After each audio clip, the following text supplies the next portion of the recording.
Salut à tous, on se retrouve pour l'épisode 2810 du Zap Image. On commence aujourd'hui en ce mardi 13 février tout d'abord avec l'anniversaire de Mamadou Sakho. Il fête aujourd'hui ses 34 ans, un petit rappel en 2007, il avait 17 ans 8 mois. Il était devenu le plus jeune capitaine de l'histoire du PSG et d'un club de Ligue 1, imaginez-vous. À 17 ans, tu as déjà le brassard de capitaine au PSG. Sakho l'a fait et on le remercie aussi pour son doublé qu'il avait inscrit lors du barrage face à l'Ukraine en 2013 qui avait permis à l'équipe de France de se qualifier pour la Coupe du Monde 2014. Il y a également Vitinha, le milieu du Paris Saint-Germain, il fête aujourd'hui ses 24 ans. Par exemple, Memphis Depay, l'attaquant de l'Atlético Madrid, il fête aujourd'hui ses 30 ans. On continue, on va parler maintenant de ce qui s'est passé hier et tout d'abord en Première Ligue. Derby, Crystal Palace contre Chelsea et c'est Chelsea qui s'est imposé 3-1 dans cette rencontre. Donc il y avait quand même un partout au bout de 90 minutes de jeu. Et Chelsea a marqué 2 buts en toute fin de match. Gallagher déjà le but du 2-1, le but on va dire de la victoire. Donc 90 plus 1 minute de temps additionnel. Puis Enzo Fernandez juste après 90 plus 4 minutes de temps additionnel. Donc félicitations à Chelsea qui s'impose. C'est surtout important pour eux parce qu'on sait que cette saison est très compliquée pour les Blues de Chelsea. Donc les stats de la partie, Chelsea a eu plus de possession de balle. Les tirs cadré, c'est quasiment pareil, ça aurait pu tourner en faveur de Crystal Palace, ça a tourné en faveur de l'équipe de Chelsea. Et on va parler de ce joueur qui a inscrit un doublé, Conor Gallagher. Donc d'un doublé à Conor Gallagher et son ancien club, parce qu'à l'époque, il jouait à Crystal Palace, qui est l'équipe où il a marqué un doublé. Bref, donc le milieu anglais aime jouer contre son ex et n'a jamais autant marqué contre une équipe de Première Ligue. 4 buts déjà pour lui avec Chelsea contre Crystal Palace, cette équipe qui fait du mal alors que c'était son club il y a encore quelques saisons. Donc voilà, Crystal Palace 1 et Conor Gallagher 2-1 vu qu'il a marqué le doublé. Donc félicitations à lui et félicitations aussi à Enzo Fernandez. On se souvient il y a quelques jours, il a fait une célébration marquant déjà un magnifique but et il a fait une célébration montrant son maillot un peu comme la Messi et Cristiano Ronaldo. Hier pareil, grosse célébration pour lui, voilà, il a tout fait. C'était le but du 3-1 en toute fin de match, on peut voir qu'il était aussi, il a envoyé un message bien sûr à la caméra pour sa célébration. Et sur les 2 buts en toute fin de match, Gallagher et Enzo Fernandez, c'est lui qui a fait la passe décisive. À chaque fois c'est Cole Palmer, donc cadeau pour Gallagher, cadeau juste après pour Enzo Fernandez. Quel joueur, n'oubliez pas que Chelsea a acheté 47 millions d'euros à l'équipe de City. On se demandait tous, c'est quand même cher pour un joueur qu'on connaît pratiquement pas. Enfin voilà, ceux qui suivent vraiment le foot vous le connaissez, mais voilà, c'était pas non plus le très grand joueur de City. Et c'est vrai qu'actuellement, c'est certainement le meilleur joueur cette saison du côté de Chelsea. Et cette saison, les gars, donc il est déjà à 21 buts et passes D cumulés. Cole Palmer, c'est exceptionnel la saison qu'il est en train de réaliser du côté des Blues. Et Chelsea, les gars, donc Chelsea, c'est simple. En plus, je l'avais dit, je crois. À chaque fois que je parle de Chelsea qui gagne, qui perd, qui fasse un nul, il reste toujours 10e du championnat. Regardez, ils ont gagné hier. On regarde leur classement. Et ils sont 10e. Voilà, parce qu'un coup, ils gagnent, un coup, ils perdent. Et en gros, ils ne bougent pas de cette place de 10e. Ils sont 1 point derrière Brighton. Ils ont 2 points d'avance sur Wolverhampton. Comme je dis, qui perd, qui gagne, sont toujours à cette position de 10e Chelsea. C'est une saison catastrophique parce que Chelsea, normalement, ça doit être au moins là, dans le vert, dans le top 4. Et là, pour l'instant, c'est à 34 points. Regardez, ils ont 20 points de retard sur l'équipe de Liverpool avec le même nombre de matchs joués. Il reste plus que 14 journées du côté de la Première Ligue. Et tiens, vu qu'on parlait de Chelsea, on revient 2 ans jour pour jour en arrière, remporté un titre de Coupe du Monde des clubs. Souvenez-vous, vous avez gagné la Ligue des Champions contre Manchester City. Et du coup, vous avez joué la Coupe du Monde des clubs. Il avait remporté. Et regardez, ça a été le 11 lors de cette finale de la Coupe du Monde des clubs remportée. Et 2 ans après, seulement Thiago Silva reste dans ce 11. Sinon, tous les autres joueurs ont quitté Chelsea.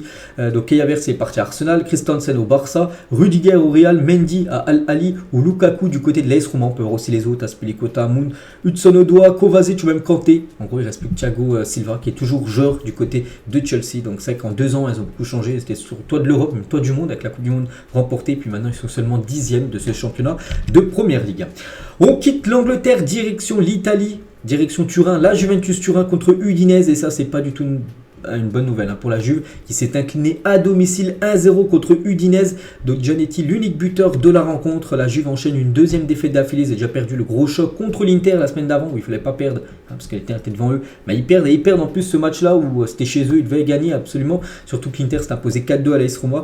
Donc voilà, défaite 1-0 de la Juventus Turin. Pourtant, je n'ai pas vu le match, mais 70% de possession de balle, 14 tirs, 6 tirs cadrés. Avec des stats comme ça, tu gagnes. Surtout que Udinese, c'est 8 tirs, 1 frappe cadrée. Sur cette frappe cadrée, ils ont marqué. Et voilà, il faut marquer, être plus efficace. Et c'est Udinese qui a été plus efficace. Et du coup, voilà, la Juventus reste à cette 2e position, 53 points. L'Inter, 60 points, il y a 7 points d'écart. À noter que l'Inter a un match matchs en retard. On peut avoir 23 matchs joués pour l'Inter, 24 pour la Juve. Donc voilà, si l'Inter gagne son match en retard, mais ils auront 10 points d'avance sur la Juventus Turin. Donc il y a un sacré cru. C'est vrai qu'il y a des sacrés crus comme quasiment dans chaque championnat européen par rapport au premier et au deuxième. Peut-être en Angleterre où c'est toujours, on va dire, un peu serré.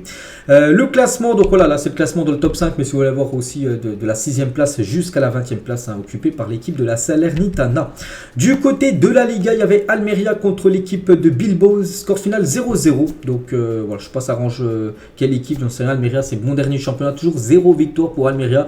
Donc ils n'ont pas gagné de nouveau. Donc voilà, 0-0 contre les Basques de Bilbao. Les stats, ça a été très serré, du coup le score est plutôt logique à ce match nul. Du coup Bilbao reste à cette 5e position. Dommage, j'aurais gagné, il serait revenu sur l'Atlético Madrid. Il serait même 4e avec la meilleure différence de but sur l'Atlético. Et Almeria reste toujours dernier, 20e. 24 matchs, toujours 0 victoire. N'oubliez pas qu'ils avaient failli battre le Real Madrid. Ils menaient 2-0 à la mi-temps, ils avaient perdu 3-2. Donc voilà, Almeria, ils ont 7 points. Et le premier non relégable, il a 20 points. Donc ils ont déjà 13 points de retard sur le premier non relégable pour essayer de se maintenir. Ça va être compliqué. Il reste encore 14 journées du côté de la Liga. Du côté du Portugal, il y avait une affiche aussi grosse contre-performance de Porto. Après 6 matchs sans défaite, Porto s'est incliné à Arouca 3-2 hier soir. Donc l'équipe de Porto voit le Sporting Lisbonne et le Benfica s'éloigner à 7 longueurs en tête du championnat. Donc voilà, défaite 3-2 de Porto du côté de Arouca. Et du coup au classement, Porto 3e, 21 matchs joués, 45 points, 7 points de retard sur Sporting et Benfica qui ont 52 points. C'est pas bon ça bien sûr pour l'équipe de Porto parce qu'il faut les rattraper déjà les deux qui sont devant là. Peut-être le titre va se jouer soit entre le Benfica soit avec l'équipe du Sporting. On revient en France, il y avait également un match de Ligue 2 hier, Saint-Etienne contre l'équipe de Troyes et Manita de l'AS Saint-Etienne, ils ont gagné 5-0, félicitations à eux, donc voilà, belle victoire, 5-0, il n'y a rien à dire, ils ont été ultra performants, 18 tirs, 11 tirs cadrés, c'est énorme, 5 buts inscrits, bon l'équipe de Troyes ils n'ont pas vu le jour, 9 tirs, mais seulement une frappe cadrée, donc victoire logique et méritée de l'AS Saint-Etienne. Avec cette victoire, c'est fou, ils ont fait un bond de 5 places au classement. Voilà, chaque but, en gros, ils ont gagné une place, on peut dire.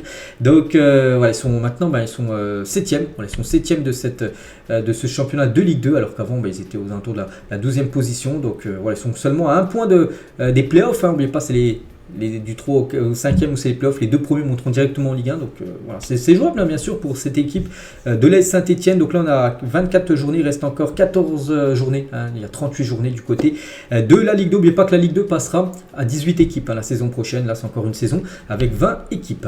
Du côté du national, il y avait 2 rencontres hier. On va parler rapidement des matchs. Rouen qui a éliminé Monaco la semaine dernière en Coupe de France, donc ils jouaient hier soir leur match contre Orléans 0-0.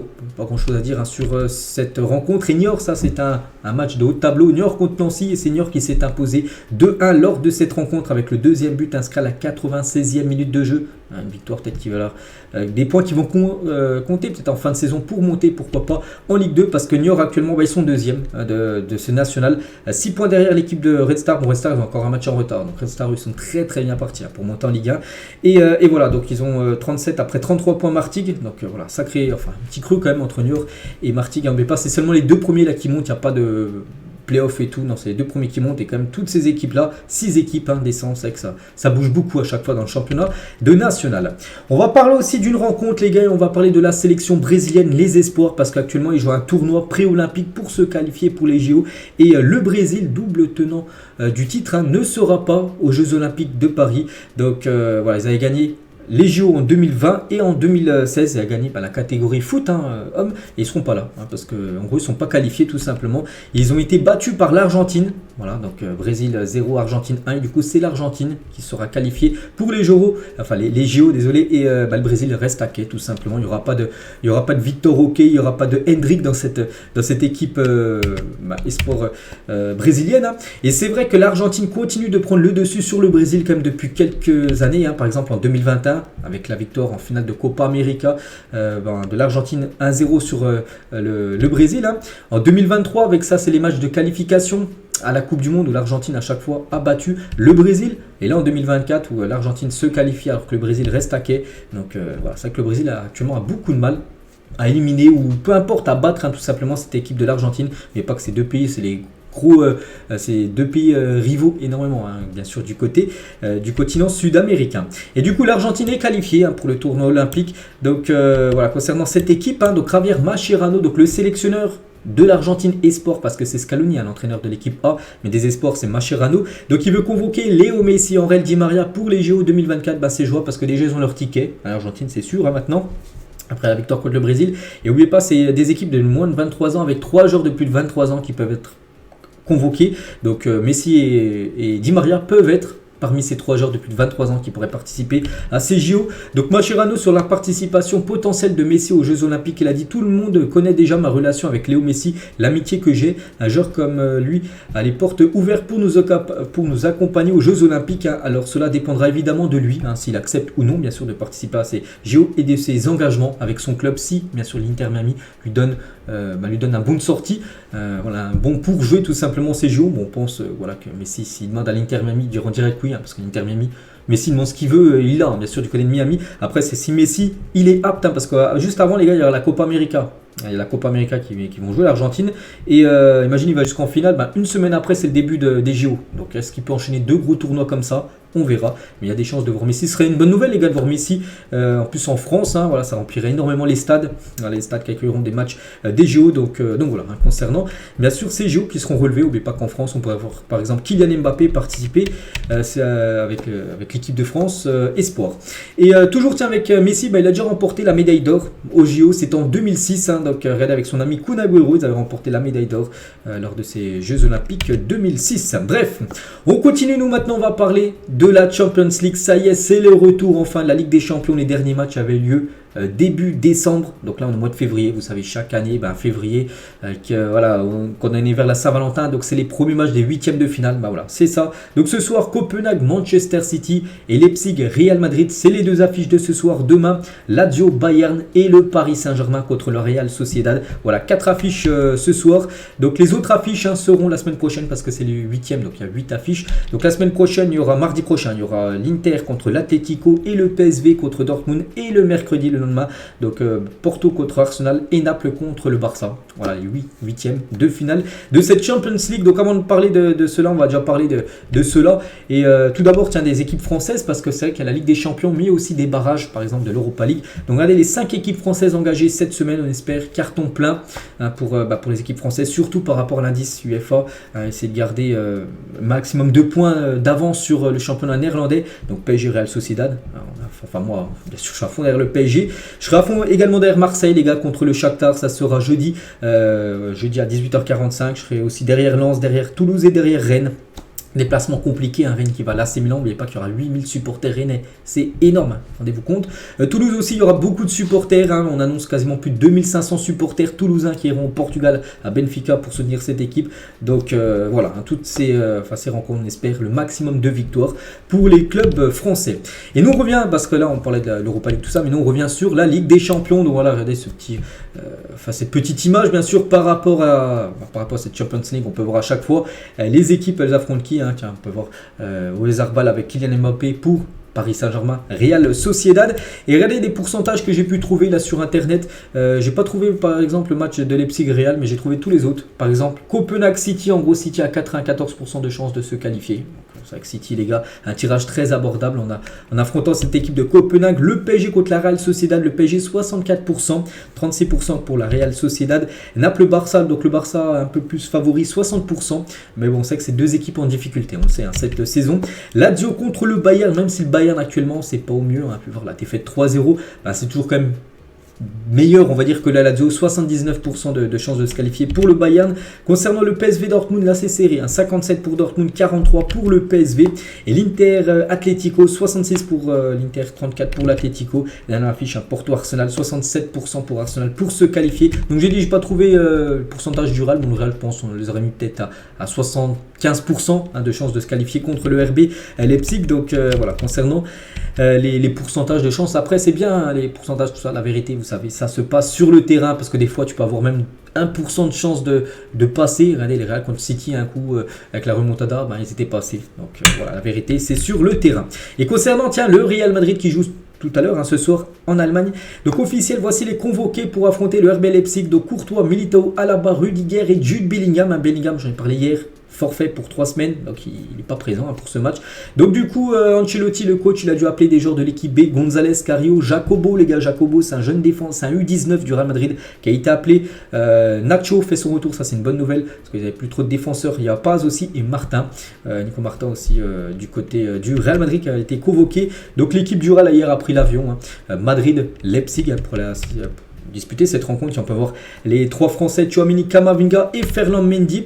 Donc hier se sont entraînés le Real Madrid dans le stade du RB Leipzig, avec une photo qui fait plaisir parce que c'est bien sûr 2 joueurs de l'équipe de France et ces 2-là en plus devraient être titulaires et même 3 joueurs français devraient être titulaires ce soir, Mendy, Camavinga et Tchouaméni. Donc voici le 11 normalement du Real Madrid avec Lunin au but, Mendy, Nacho, Tchouaméni de nouveau en défense centrale parce qu'il n'y a pas Rudiger, donc il faut bien mettre un joueur. Donc Nacho devrait faire son retour en défense centrale, Carvajal, donc Kroos, Camavinga, Valverde, Brahim Diaz qui remplace Jude Bellingham et devant Rodrigo et Vini Junior. Ça devrait être ça le 11 de départ côté Real Madrid.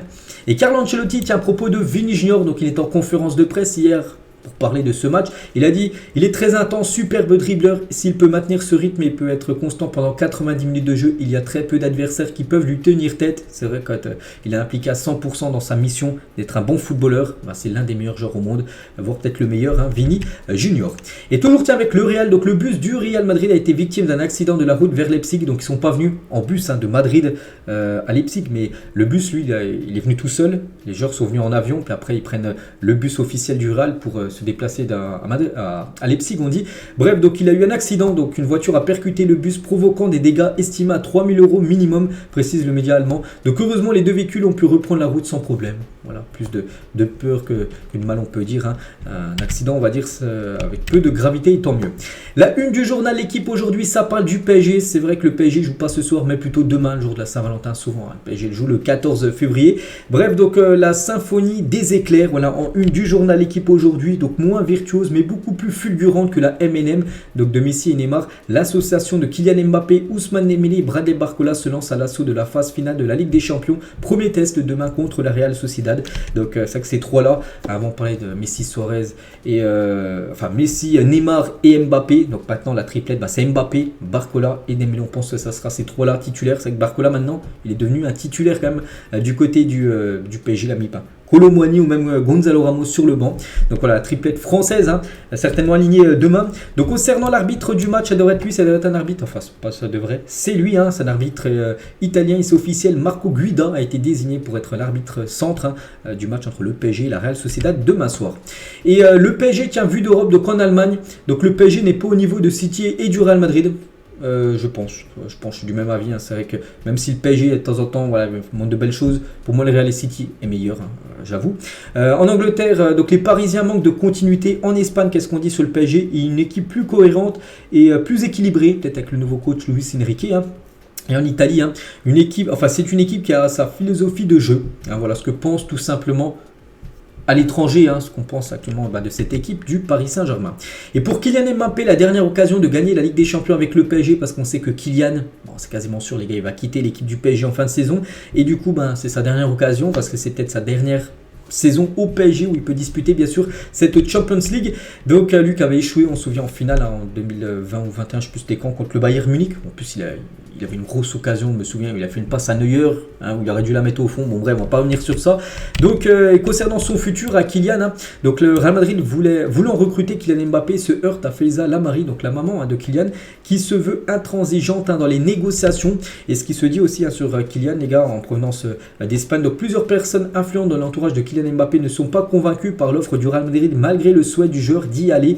Donc l'offre actuelle des Merengues est inférieure à celle de 2022 qui a été proposée par le Real à Kylian Mbappé. Elle était plus élevée à l'époque, là elle est revue à la baisse cette proposition. Donc Pérez, le président du Real, estime une fois de plus avoir fait ce qu'il fallait pour le convaincre. Le Real Madrid peut faire de Mbappé le joueur le mieux payé du club, mais selon son entourage ne pourra pas s'aligner à d'autres prétendants ou au Paris Saint-Germain, bien sûr qui propose plus d'argent en salaire que le Real Madrid. Donc pour l'instant le joueur n'a communiqué aucune décision tant au Real qu'au PSG. Pour l'instant c'est silence radio. Pourtant on avait dit avant le match contre la Real Sociedad, il allait annoncer sa décision. Le match est demain. Bon, je ne le vois pas dire sa décision la veille d'un match de Ligue des Champions. Donc voilà, il ne le dira pas. Il le dira pas ni aujourd'hui ni demain, c'est quasiment impossible. Donc voilà, concernant le feuilleton Mbappé. Bon après, on est toujours beaucoup plus proche quand même d'une arrivée au Real que d'une prolongation du côté du Paris Saint-Germain. Toujours tiens, avec la Ligue des Champions, il c'est officiel, voici le ballon Adidas qui sera utilisé pour la phase finale de la Ligue des Champions. 1% du produit net des ventes des ballons sera reversé au mouvement Common Goal, engagé dans la lutte contre les inégalités et soutenant des communautés de football amateurs dans le monde entier. Voilà, donc, il sera vendu, puis 1% des recettes, les gars, ira à cette association. Donc c'est un ballon orange, rouge ou jaune, bon, peu importe, avec le trophée de la Ligue des Champions à Wembley. N'oubliez pas que la finale cette saison de Ligue des Champions se joue en Angleterre, dans la ville de Londres à Wembley. Donc voilà, ce ballon qui sera utilisé pour les 2 matchs de ce soir, ça sera ce ballon-là. On quitte l'Europe, les gars, on prend la direction de la Côte d'Ivoire. On sait, j'en ai beaucoup parlé hier, avec la victoire de la Côte d'Ivoire contre le Nigeria en finale de CAN. Et bien sûr, les joueurs ont fêté ce titre obtenu avant-hier avec le peuple ivoirien du côté de Abidjan. Donc quelques photos bien sûr où le camion où il y avait tous les joueurs de la Côte d'Ivoire dedans. Il y avait beaucoup de monde, il y avait la foule de supporters ivoiriens bien sûr pour fêter à ce titre cette 3e CAN remportée par la Côte d'Ivoire. On les félicite encore bien sûr. Donc voilà, il y a énormément de monde. Et regardez les unes, les gars. Donc c'était les unes hier au lendemain tout simplement de ce titre de vainqueur de la CAN. Donc les revenants sur le toit de l'Afrique, donc les revenants entre guillemets par rapport, parce qu'ils étaient au fond du trou, on se souvient, 4-0, on va pas revenir sur tout ce qui s'est passé. Puis ils sont revenus, puis ils ont gagné la CAN. C'est fou. Ça pourrait même faire une série Netflix, les gars, un truc comme ça. Bref, tiens, le journal Le Matin, qui est un journal aussi du côté de la Côte d'Ivoire. Donc, coup de marteau final, la Côte d'Ivoire championne d'Afrique. Regardez le quotidien d'Abidjan. Donc, la Côte d'Ivoire sur le toit de l'Afrique, c'est à peu près le même titre en gros. Et le temps. Donc, la CAN, c'est chez nous. La coupe est à nous. Donc, voilà, bien sûr, toutes les unes en Côte d'Ivoire reviennent par rapport à ce titre de champion de la CAN. Et tiens, Max-Alain Gradel. Donc, maintenant, il faut l'appeler. Désormais, je m'appelle 2 fois champion d'Afrique parce qu'il avait remporté la CAN en 2015 et il l'a remporté également avant-hier. Donc sa 2e CAN remportée par le légendaire Gradel. On va parler aussi de Franck Kessié. Quel CAN il nous a fait. Donc la phase finale de Franck Kessié qu'il a réalisé. Grand respect à ce joueur. Et ce joueur quand même il commence à se faire un beau palmarès. Donc déjà avec la CAN remportée là. Il a remporté également la Liga et la Super Coupe d'Espagne avec le Barça saison dernière. Il avait remporté la Serie A lors de la saison 2021-2022 avec l'AC Milan. Donc voilà, ça performe. Il remporte de très beaux trophées, Franck Kessié. On va parler aussi de ce jeune joueur, les gars, donc Karim Konaté. Dit Coca, donc à seulement 19 ans, première CAN remportée par lui. Donc peut-être qu'il pourra en remporter d'autres dans sa carrière, mais voilà, déjà à 19 ans, remporter un titre comme ça. Il commence déjà très bien, on peut dire, sa carrière de footballeur. Grasso, tiens, joueur National 2, donc 4e division française, je ne sais plus où il jouait, je crois que c'était à Épinal ou je ne sais plus, une équipe. Du coup, il avait été transféré, on se souvient, à Saint-Etienne, et c'est vrai qu'il jouait là il y a encore peu, il y a 2 ans, puis là, il vient de remporter la CAN. Donc voilà, maintenant, désormais, il joue la Ligue des Champions, il a gagné la Coupe d'Afrique, donc maintenant, il ne joue plus à Saint-Etienne, il était transféré à l'Étoile Rouge de Belgrade l'été dernier. Donc voilà, magnifique joueur bien sûr. Grasso. On va parler aussi de Seko Fofana qui a été très important lors de cette CAN. À 28 ans, n'oubliez pas que c'est lui le premier buteur de cette compétition. Le match d'ouverture, c'est lui qui a marqué le premier but. Le Côte d'Ivoire s'est imposé 2-0. Bon bref, laisse planer le doute quant à une possible retraite internationale. Il a dit, pour être honnête, je me pose énormément de questions sur mon avenir en sélection. Il y a des décisions qui vont peut-être arriver prochainement. Voilà, c'est un peu énigmatique ce qu'il veut dire, on ne sait pas trop. Est-ce qu'il veut peut-être prendre sa retraite internationale à 28 ans, finir sur un trophée, un magnifique trophée, la CAN, on verra. Voilà, il devrait dire très prochainement ce qu'il compte faire dans le futur. 5000 km pour voir Simon Adigra, ailier faisant le bonheur des Ivoiriens et des fans de Brighton. 2 passes pour lui en finale. Donc ce supporter de Brighton, donc, il a fait le déplacement de l'Angleterre jusqu'en Côte d'Ivoire pour aller regarder la finale et surtout pour Adingra qui est un joueur de Brighton. En plus, je vous ai dit, un meilleur joueur de la finale. C'est lui qui a été MVP et meilleur jeune joueur de cette CAN en Côte d'Ivoire. Les 3 derniers sélectionneurs à avoir remporté la CAN sont tous des anciens joueurs internationaux de leur pays. Donc Emers Faé qui jouait à l'époque avec la Côte d'Ivoire, mais il a remporté ça. Aliou Cissé, bien sûr, avec le Sénégal, et Belmadi, qui a remporté la CAN avec l'Algérie en 2019, mais il avait été joueur également avec la sélection algérienne dans le passé. Tiens, en parlant d'Emers Faé, après le sacre de champion d'Afrique, il a mis un message sur ses réseaux sociaux. On l'a fait malgré toutes les difficultés que nous avons rencontrées durant cette CAN, on a réussi. Nous sommes sacrés champions d'Afrique et je suis sans mots. Je ne sais pas quoi dire à part merci. Merci à la Fédération ivoirienne de football de m'avoir fait confiance. Merci au Maroc également, sans qui on ne serait serais pas qualifié. Mais surtout, merci à vous, chers supporters, de m'avoir soutenu depuis ma nomination en tant qu'intérimaire. Hein. Comme je l'ai dit en conférence de presse, je n'ai pas eu la chance de remporter en tant que joueur à cette CAN. Mais aujourd'hui, je l'ai gagné en tant que coach. Hein. C'est vraiment un rêve qui se réalise pour moi par la grâce de Dieu. Merci la Côte d'Ivoire. Voilà le beau message qu'il a pu envoyer à tout le monde en gros. Et Merce Faye, hein, c'est vrai qu'il était en intérimaire. Je ne sais même pas s'il a encore signé un contrat vraiment du côté de la Côte d'Ivoire. Mais bon, on pense que très prochainement, il va se voir proposer un contrat pour, je ne sais pas pour combien d'années, mais voilà, pour rester vraiment entraîneur de cette sélection ivoirienne pour le futur. Et toujours avec Emers Faye, il a envoyé aussi un petit message à Jérôme Roten et surtout il l'a taclé. Hein. Roten, hein, voilà, parce que Roten il clash un peu tout le monde. Donc Faye, il a dit, hein, j'ai entendu dire qu'il y a un pseudo-journaliste en France qui n'a jamais fait de match international de sa vie, qui aurait dit que le niveau de la CAN était catastrophique. Donc c'est Roten qui a dit ça, hein, parce qu'il n'y avait ni technique ni de tactique. Hein. Je pense qu'il ne comprend rien au foot. Quand on regarde la carrière internationale qu'il a eue, je ne suis pas étonné. Je l'ai laissé parler, il s'est fait remarquer, il a fait son intéressant, c'était une CAN extraordinaire avec des rebondissements, des buts, du spectacle. Il a été très malhonnête de dire que cette CAN n'était pas de qualité, c'est vrai qu'il a dit ça, Roten. Bon, Roten, après lui, à chaque fois, il cherche le buzz, on le sait. C'est pour ça que voilà, quand on dit blanc, donc lui il dit l'inverse. Donc voilà, c'est tout le temps ça, il cherche le buzz. Il a dit en gros que la CAN, il n'y avait rien d'exceptionnel, alors que si les gars, il est exceptionnel déjà. Record historique de nombre de buts inscrits, il y a eu des scénarios complètement fous. Donc voilà, tout le monde apprécie à part Roten. Donc c'est pour ça qu'Emers Faye lui a envoyé un petit message. Et Roten a réagi. Hein.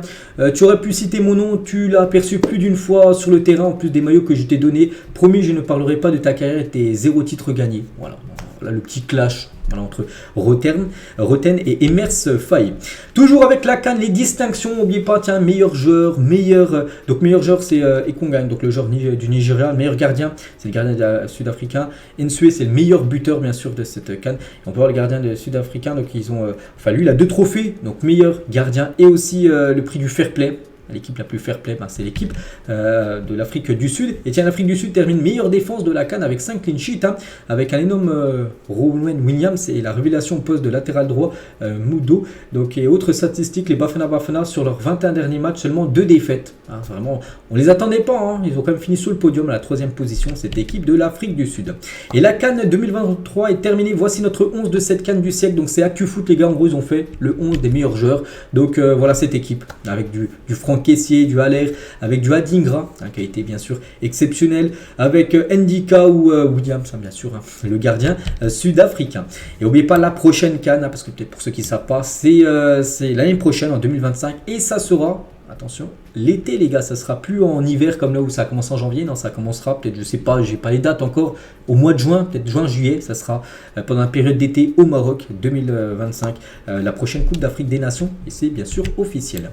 On quitte le continent africain, on revient nous en France et regardez l'équipe type de la 21e journée de Ligue 1 qui s'est déroulée le week-end dernier. On peut voir des joueurs qui ont été très performants. Tiens, Mostafa Mohamed avec Nantes, il a marqué un but magnifique. Donc déjà Nantes s'est imposé 2-1 à Toulouse. Il a marqué un coup franc de plus de 30 mètres. Hein. Donc il est dedans. Dembélé aussi, gros match avec le PSG contre l'équipe c'était qui, Lille. Il est dedans. 3 fois déjà qu'il a été dans une équipe type de la saison. On peut voir Zakaria, il a marqué un double avec Monaco contre Nice. Cacré, buteur avec Lyon contre Montpellier. Donc voilà tous les meilleurs joueurs de cette journée. À noter aussi que Mandanda a fait un gros match avec Rennes contre Le Havre, il est également présent.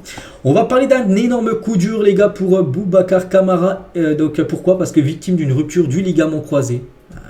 Voilà, Gavi l'a eu, Courtois l'a eu, Alaba en a une, Militao aussi, donc voilà, c'est la rupture ligament croisé, Neymar l'a eu aussi, donc voilà, c'est la pire blessure on peut dire, hein, donc sauf miracle, donc non il n'y a pas de miracle, hein. Il devrait être forfait pour l'Euro 2024 parce que rupture ligament croisé c'est minimum 9 mois, donc 9 mois les gars l'Euro sera déjà fini, hein. Donc on lui souhaite déjà un très bon rétablissement, gros coup dur, hein, pour Aston Villa parce qu'il était très important pour cette équipe, donc voilà, le joueur de 24 ans va être opéré et devrait manquer le reste de la saison, y compris l'Euro 2024, devrait revenir même pas en plus pour le début de la saison prochaine, peut-être au mois de septembre, octobre, novembre, hein, parce que ça prend du temps, hein, donc voilà, une grosse force bien sûr à Boubacar Kamara. On va parler aussi de Morata qui était sorti sur blessure lors du match avant-hier entre Séville et l'Atlético. Et on en sait un petit peu plus, hein. On redoutait également une rupture des ligaments croisés parce qu'il avait très mal au genou. On se disait ça sent pas bon. Et du coup bon, c'est un peu moins grave. Heureusement, c'est pas rupture du ligament croisé. Il souffre d'une entorse du genou droit. Voilà, c'est moins grave, donc il est estimé à 2-3 semaines où il ne peut pas jouer. Hein, c'est mieux de 3 semaines que 8-9 mois, on est d'accord, donc bon rétablissement. À Morata, c'est que comme pendant 3 semaines, l'Atlético ne pourra pas jouer avec son joueur. C'est vrai que c'est un joueur qui a quand même joué 33 matchs, 19 buts et 3 passes D. Hein, c'est un joueur très important cette saison du côté des Colchoneros. On va parler de Mehdi Taremi à l'Inter Milan, here we go. Même si on n'est pas en période de mercato, il y a des joueurs qui peuvent déjà négocier par rapport à leur futur club l'été prochain. C'est pour ça qu'Mbappé, les gars, peut aujourd'hui aussi avoir un Erigo au Real et rejoindre le Real à partir du 1er juillet, vu que ce joueur est en fin de contrat, comme par exemple Mbappé. Bref, donc il signera l'été prochain en Italie, le 1er juillet, un nouveau contrat pour lui jusqu'en 2026. Hein, donc voilà, un très bon joueur, les gars. Tiens, un joueur en plus qui a joué la Coupe d'Asie avec l'Iran. Donc il va signer du côté de l'Inter Milan et voilà. Petite photo de lui avec le maillot montage, hein, si on le met sur lui. Et aussi une autre recrue, Zelensky à l'Inter, également Erigo, pareil, hein, il est également en fin de contrat avec l'équipe de Naples et lui aussi va rejoindre gratuitement le 1er juillet prochain cette équipe de l'Inter. Donc 2 recrues, l'Inter en plus 0€, hein, Zelensky et Taremi. Voilà, arriveront le 1er juillet prochain du côté de l'Inter. C'est quasiment officiel, hein, il y a le Erigo de Fabrizio Romano, vous savez ce que ça veut dire. Donc ils vont finir bien sûr la saison là dans leur de club. Officiel également, enfin c'était pas officiel avant mais bon, très bien parti, lui c'est officiel, le club qatari Salah a officialisé le départ d'Andy Delors. En janvier dernier, l'Algérien a subi un incident où il s'est effondré sur le terrain, en plus d'une période difficile due à des problèmes personnels. Donc il avait eu quand même des gros soucis de santé. Hein. On a peur que ce soit une crise cardiaque. Heureusement, c'était relevé après. Donc voilà, en gros, son club a résilié en gros son contrat. Donc le joueur ne compte pas en rester là. Donc à 32 ans, il est rentré à Ajaccio. Il va s'entraîner dur pour trouver un club en France la saison prochaine. Voilà, donc voilà, concernant Andy Delors, actuellement il est libre, hein, il peut s'engager où il veut, quand il veut. Officiel, Kubo prolonge jusqu'en 2029 avec la Real Sociedad, donc voilà le jeune japonais qui va affronter le PSG demain, il sera dans le groupe, hein, il n'est pas blessé, il sera bien sûr présent avec la Real Sociedad, demain au Parc des Princes, donc nouveau contrat pour lui jusqu'en 2029 hein, du côté de cette équipe espagnole. Lui aussi, prolongation de contrat, c'est pour Leon Bailey, l'attaquant jamaïcain, donc il prolonge avec l'équipe d'Aston Villa, donc on peut voir que Unai Emery est très content. Des nouvelles de Jordan Anderson qui avait quitté l'équipe de Al Ettifaq pour rejoindre l'Ajax. On peut voir qu'il pourrait être déjà nommé capitaine de l'Ajax après seulement 2 matchs joués. Il vient d'arriver, il y a 3 semaines. Il a joué 2 matchs, les gars. Il pourrait déjà avoir le brassard de capitaine. Donc, mais pas qu'en plus, quand il est arrivé, il a vendu énormément de maillots. Hein, ça a été quasiment historique par rapport aux ventes de maillots de Anderson dès son arrivée. Donc voilà, c'est pour l'instant une belle réussite. Hein, et voilà, pour avoir le brassard. Lamine Yamal s'inscrit un peu plus dans l'histoire de la Liga avec son doublé contre Grenade avant-hier. Il devient le plus jeune joueur à réussir cet exploit, à inscrire un doublé à seulement 16 ans et 213 jours. L'ailier droit espagnol bat également le record du plus jeune joueur à contribuer à plus de 10 buts dans la compétition. Donc ses stats, c'est 3 buts et 7 passes D en Liga. Donc félicitations bien sûr à Lamine Yamal. Et c'est vrai qu'à seulement 17 ans, donc c'est lui qui a marqué le plus de buts en tant que, de joueur du côté de la Liga. Lamine Yamal 3. En dessous, avant ses 17 ans, hein. Fatian avait marqué 2 et Kermignan 2. Donc Lamine Yamal fait mieux avec déjà 3 buts inscrits avant ses 17 ans. C'est vrai qu'il a seulement 16 ans et 213 jours. Donc c'est fou. Hein. Et voilà, c'est un joueur les gars, qui remportera certainement voire quelques ballons d'or dans sa carrière quand on voit le talent quand même qu'il a déjà à 16 ans. C'est lui qui porte quand même le Barça quasiment cette saison, c'est fou.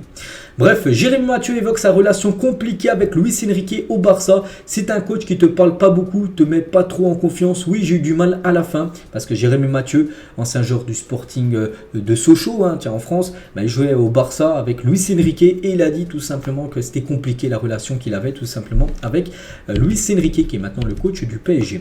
Malgré la panne de résultats et la critique d'une partie des supporters de Montpellier, Michel Derzakarian ne se trouve pas encore menacé à son poste d'entraîneur. Hein. Montpellier s'est incliné demain contre l'équipe de Lyon. Hein, c'était avant-hier, ils avaient perdu également une grosse défaite. Je sais plus, c'était contre Nice, ils avaient pris un 4-1. Je ne sais plus combien ils avaient perdu en Coupe de France, mais ils avaient pris on peut dire une branlée. Bref, donc malgré tout ça, il n'est pas encore menacé. Hein. Pour l'instant, le président de Montpellier compte encore sur Derzakarian pour entraîner cette équipe de Montpellier pour cette fin de saison. Et tiens, lui, il a été buteur contre Montpellier avant-hier. Hein. C'est Lacazette. Et après avoir inscrit son 172e but avec Lyon avant-hier, Lacazette, 32 ans, n'est plus qu'à 50 buts de devenir le meilleur buteur de l'histoire du club. Meilleur buteur de l'histoire de Lyon, les gars, il s'appelle Fleury Dinalo.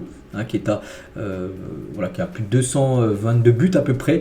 Lacazette 172, donc 50 buts. C'est vrai que s'il reste, j'en sais rien, encore 4-5 ans, on pense bien sûr qu'il pourrait revenir hein, sur ce meilleur buteur de Lyon et devenir le meilleur buteur de l'équipe de Lyon dans l'histoire du club. Hein. Et cette saison, c'est simple, hein. Il y a eu 22 buts inscrits par Lyon en championnat. Donc 11 ont été inscrits par Lacazette. Donc la moitié des buts ont été inscrits par le capitaine Alexandre Lacazette. Rodri sur son absence du podium du Ballon d'Or. Hein, il aurait mérité d'être au moins dans le top 3. Donc il a dit: je ne suis pas surpris, c'est du marketing, l'argent et la publicité. Avant moi, il y a eu des milieux de terrain qui étaient également espagnols et qui n'ont pas eu ce qu'ils méritaient. Vous voyez ce que je veux dire, hein? Bon, quand il dit des milieux espagnols, à l'époque, aurait pu remporter des Ballons d'Or. On pense à Xavi, on pense à Iniesta, qui aurait peut-être remporté, qui aurait également peut-être mérité de remporter le Ballon d'Or. Bah lui, c'est un peu la même chose, parce qu'il n'a pas fini ce podium plus. Il avait fini combien? Peut-être 4 ou 5e, mais c'était, je me souviens, Messi qui a remporté le Ballon d'Or devant Haaland et Mbappé. Donc pour lui, il comprend en gros pourquoi il n'a pas fini, hein, parce que c'est sur le podium, parce que c'est plutôt du marketing, tout ça, de la publicité. Il préférait la mettre ces 3 gros joueurs là sur le podium que Rodri. Bon, après Mbappé, c'est qu'Haaland aussi méritait, hein, bien sûr, de figurer, hein, sur ce podium, hein, au vu de Haaland, ce qu'il a fait avec City, et Mbappé, ce qu'il a fait surtout avec l'équipe de France en Coupe du Monde, parce que ça a été quand même exceptionnel. Et on finit, les gars, cet épisode aujourd'hui. Faites un choix: qui serait votre titulaire, votre remplaçant et un joueur à vendre parmi ces 3 très grands numéro 9, Suarez, Ronaldo R9 et Karim Benzema. Donc déjà, si j'étais coach, voilà, au prime de leur carrière, je mettrais quand même Ronaldo R9, je pense, titulaire. Je pense qu'on est tous d'accord. Un remplaçant, après ça joue bien sûr entre KB9 et Luis Suarez. Je partirais sur, j'en sais rien, sur Karim Benzema remplaçant et avant Luis Suarez. Il faut faire un choix, c'est mon choix. N'hésitez pas à mettre le vôtre en commentaire. Donc voilà, les gars, tout ce qu'il y a à dire aujourd'hui. J'espère que ça vous a plu. On se retrouve demain pour le prochain numéro, bien sûr, du Zap Image. On parlera des résultats de ce soir et on fera surtout l'avant-match du PSG demain contre la Real Sociedad. Et bonne journée à vous, bonne Champions League à vous ce soir et à demain.